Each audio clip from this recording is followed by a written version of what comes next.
आप देख रहे हैं कथा व्यथा यूट्यूब चैनल की स्पेशल प्रस्तुति, न जिसका आदि न अंत, वो है अनंत।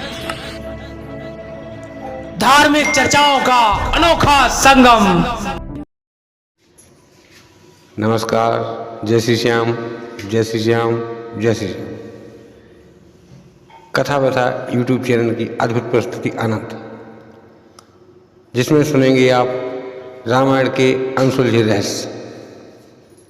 रामायण राम जन्म के पूर्व प्रसंग आया है कि श्रवण कुमार को किसने मारा था। गोसाई जी ने लिखा है कि श्रवण कुमार को मर्यादा पुरुषोत्तम भगवान श्री राम के पिता दशरथ ने मारा था, जिस पर दशरथ को श्रवण कुमार के माता पिता ने श्राप दिया था कि तुम जिस प्रकार से मैं पुत्र वियोग में मर रहा हूँ, उस प्रकार तुम भी पुत्र वियोग में मरोगे। लेकिन आनंद रामायण में लिखा हुआ है कि श्रवण कुमार को दशरथ ने नहीं बल्कि रावण ने मारा था। कैसे मारा था जानने के लिए सुनिए पूरी कथा। जय श्री श्याम, जय श्री श्याम, जय श्री श्याम, जय श्री श्याम।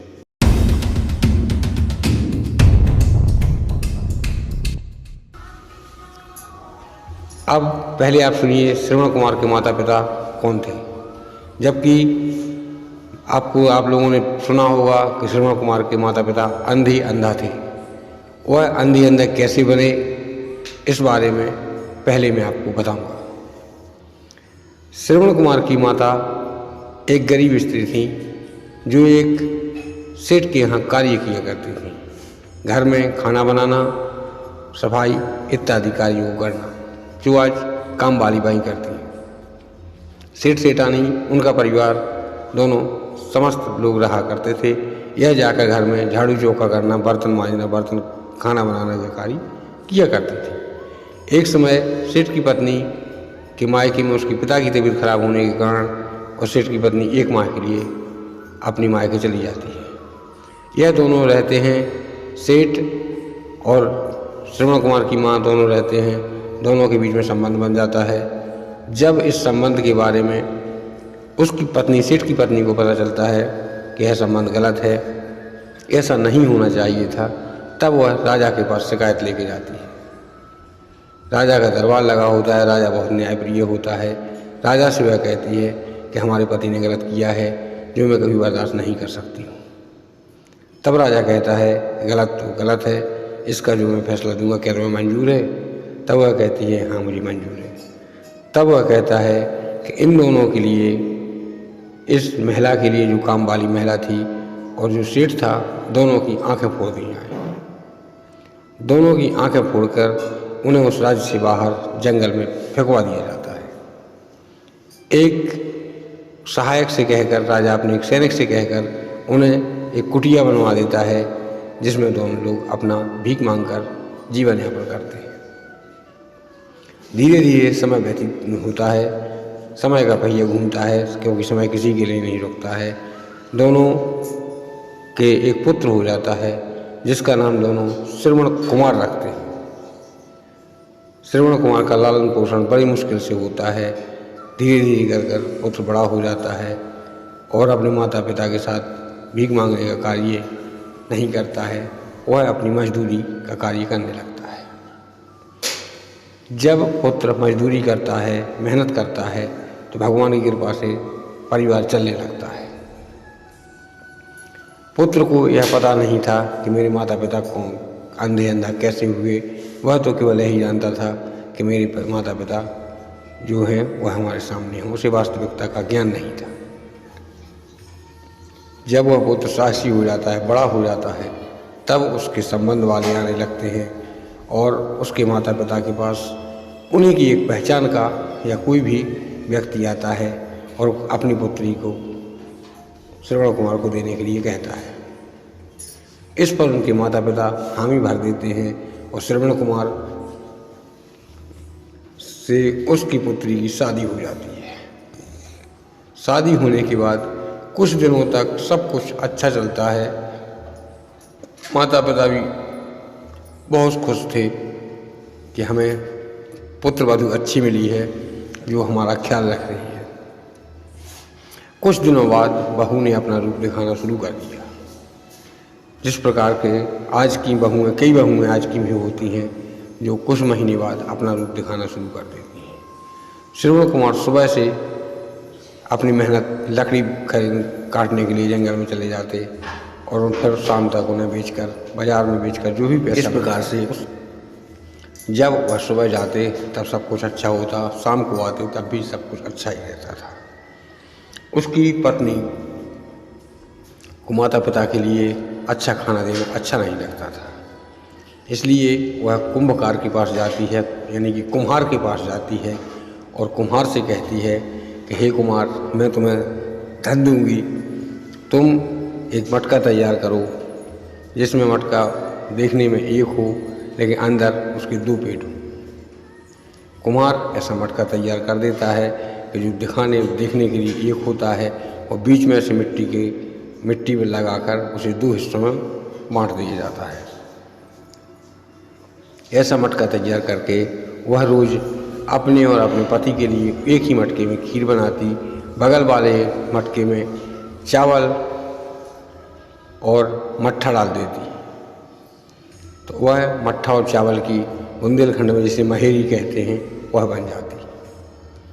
माता पिता को श्रवण कुमार के सामने उस तरफ वाले भाग में से देती है और श्रवण कुमार को इस तरफ वाले भाग में से देती है। श्रवण कुमार को इस बारे में कोई पता नहीं था, वह समझते थे कि जो मुझे मिल रहा है, क्योंकि मटका एक ही है जो हमारे सामने पकाया जा रहा है, जो मुझे मिल रहा है वही मेरे माता पिता को मिल रहा है। इस प्रकार से समय व्यतीत होता जाता है। एक दिन की बात, उसकी पत्नी खाना बनाने के बाद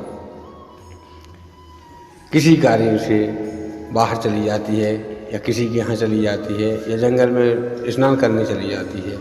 माता पिता के खाने का समय हो जाता है। जब माता पिता के खाने का समय होता है तब श्रवण कुमार से वह खाना मांगते हैं। श्रवण कुमार को इस बारे में ज्ञात नहीं था कि क्या चल रहा है। तब श्रवण कुमार उन्हें खाना परोसते हैं और खाना गलती से उस तरफ वाले हिस्से में से आ जाता था जिसमें खीर बनी होती थी। दूध, चावल, मेवा, मिष्ठान, खीर बनी होती थी, उस तरफ से खाना आ जाता है। श्रवण कुमार वही खाना अपने माता पिता को परोस देते हैं। तब वह माता पिता उनके कहते हैं कि बेटे आज क्या है, कोई त्योहार या पर्व है? तब श्रवण कुमार कहते हैं कि माता जी, पिताश्री, ऐसा आप क्यों कह रहे हैं? इस पर वह कहते हैं कि बेटे हमें तो महेरी मिलती है, मट्ठा डली रोज, और आज क्या कोई पर्व है जो खीर बनी है?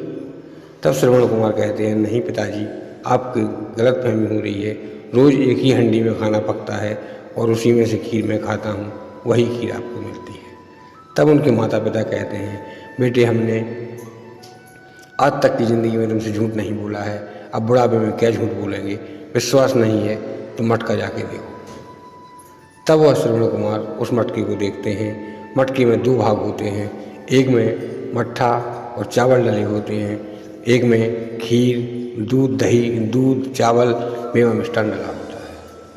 श्रवण कुमार अपनी पत्नी की इस हरकत को देखकर बहुत ही क्रोधित होते हैं और अपने माता पिता से कहते हैं कि मैं इस पत्नी को छोड़ दूंगा और आपकी जीवन भर सेवा करूंगा। तब उसके माता पिता कहते हैं कि जब इसके माता पिता ने तुम्हारे लिए इसकी जीवन संगी बना दिया है तब तुम्हें इसे छोड़ना बेकार होगा। इसे तुम घर से निकाल दोगे, पता नहीं इसके माता पिता इसे स्वीकार करेंगे या नहीं करेंगे या कहाँ भटकेगी, ये गलत बात है। तब श्रवण कुमार उनसे उपाय पूछते हैं कि हे माता पिता हमें आप उपाय बताएं, अब क्या करना चाहिए?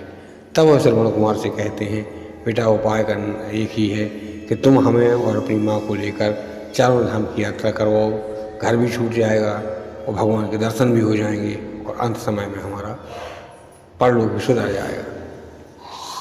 इस पर श्रवण कुमार दोनों माता पिता को जब भी कहीं बाहर जाते थे, उनके पास कोई साधन नहीं था जिस प्रकार से आज मोटरसाइकिल, गाड़ी, वाहन होते हैं, वह अपने माता पिता को 2 टोकरियों में रख लेते हैं। बड़ी टोकरी होती हैं जिनमें रखकर और एक बीच में ही डंडा डालकर दोनों टोकरियों को बैलेंस बनाकर और चलने लगते हैं। जिस प्रकार से आज गाँव में सांप वाले खेल दिखाने के लिए आते हैं या कोई और लोग आते हैं या कावड़ लेके जाते हैं, दोनों साइड बैलेंस बराबर होता है।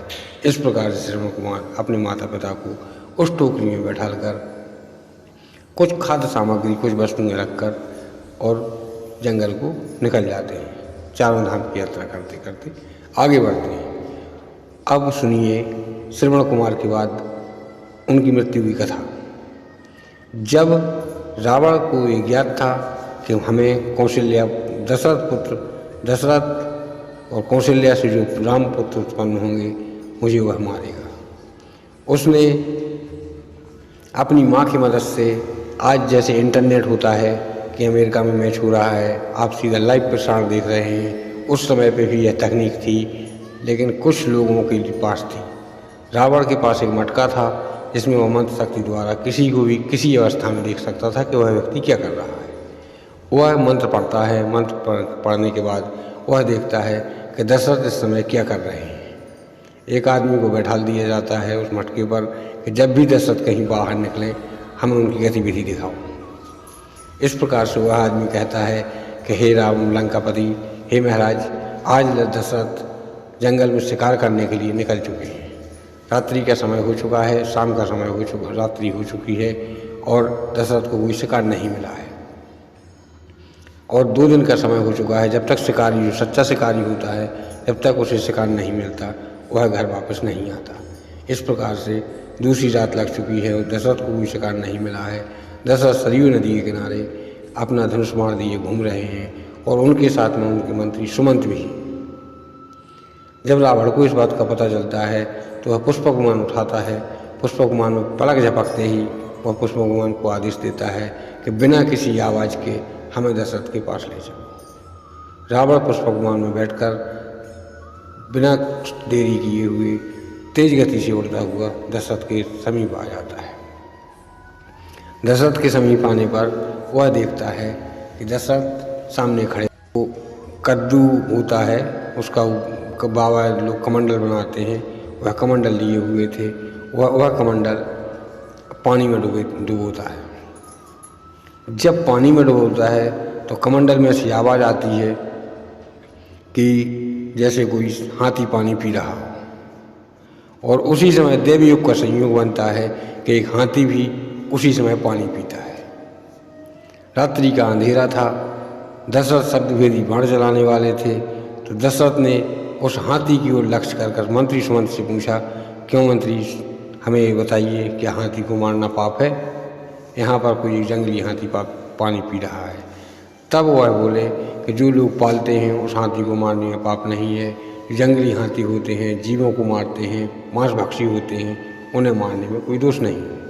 तब दशरथ मध्यरात्रि में उस हाथी की आवाज़ पर बाण छोड़ देते हैं।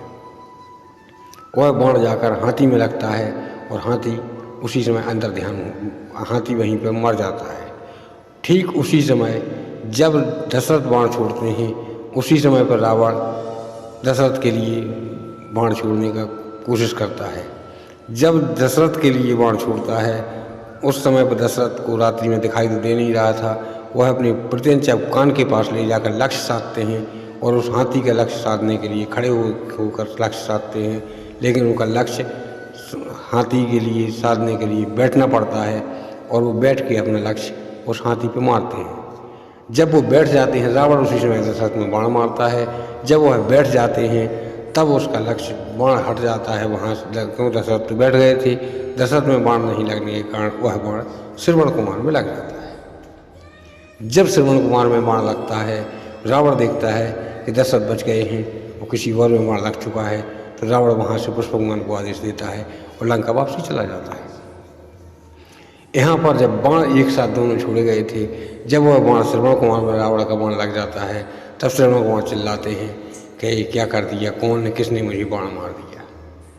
तब महाराज दशरथ उसी आवाज़ तरफ दौड़ते हैं, मंत्री सुमंत उसी आवाज़ तरफ दौड़ते हैं।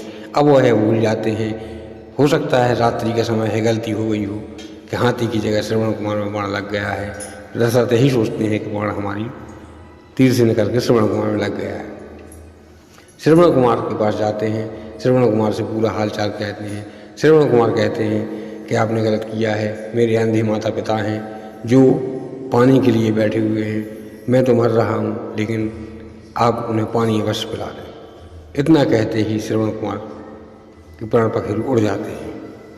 इसके बाद महाराज दशरथ उस तुम्बी में पानी भरकर श्रवण कुमार के माता पिता के पास ले जाते हैं। अंधे लोग आहट पर रखते हैं और जैसे ही देखते हैं कहते हैं कौन है। महाराज दशरथ कहते हैं पहले आप पानी पीजिए, इसके बाद बताऊंगा मैं कौन हूँ। तब वह कहते हैं कि तो हमारा पुत्र कहाँ है। तब दशरथ कहते हैं कि आपका पुत्र स्नान कर रहा है, थोड़ी देर से आएगा। तब वह कहते हैं जब भी वो आएगा, सुबह आएगा तो मैं सुबह पानी पीऊँगा, लेकिन पानी उसी के हाथ से पीऊँगा। अब दशरथ असमंजस में पड़ जाते हैं और उन्हें सारी सच्चाई बता देते हैं। तब वह कहते हैं कि हे दुष्ट, तूने मेरे पुत्र को मारा है, जा मैं तुझे श्राप देता हूँ कि तू भी पुत्र वियोग में मरेगा।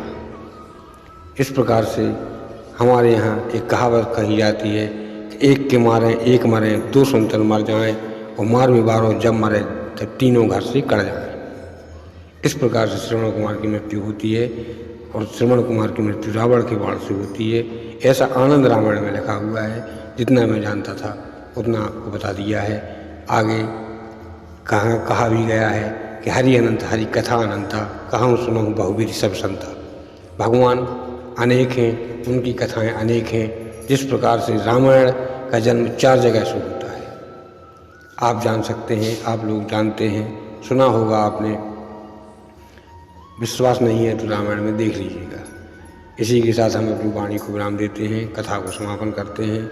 जय श्री श्याम, जय श्री श्याम, जय श्री श्याम। अगर आपको कथा अच्छी लगी हो लाइक करें, शेयर करें।